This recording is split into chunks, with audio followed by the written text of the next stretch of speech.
good morning. Welcome back to my channel. For today's video, magtatanggal tayo ng handle ng T1 2025 model na T1 Jetor. So, ipapakita ko sa inyo yung sasakyan na ating tatanggalin yung handle.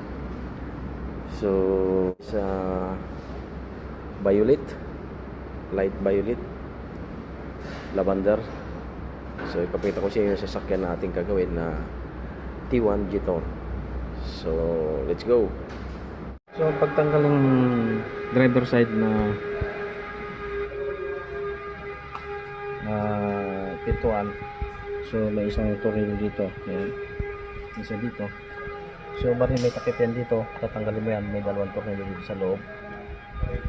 Saka, dito sa baba, may isa. So, matatanggal mo na yung door tray. So, yun.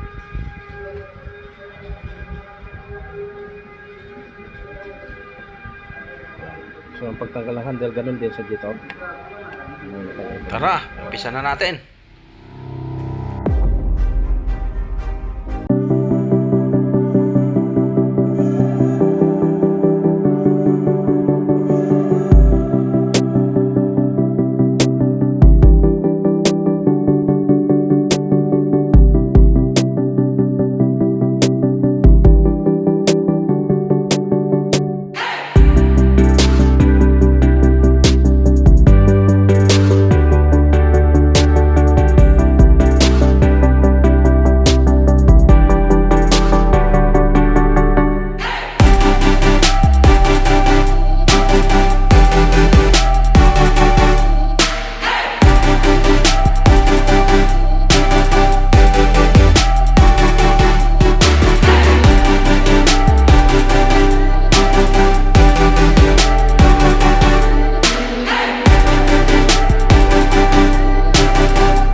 dito sa may ganun din sa may likuran ng pinto. Bali, open mo lang to.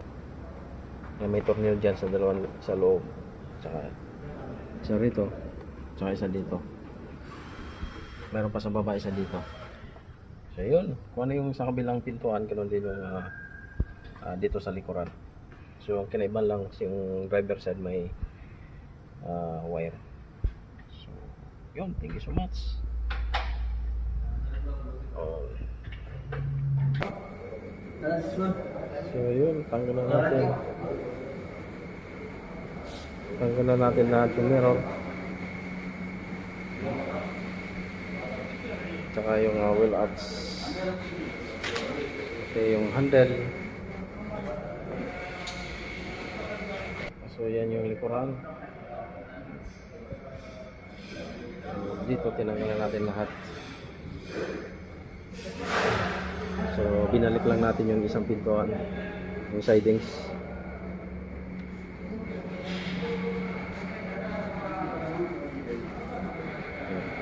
T1.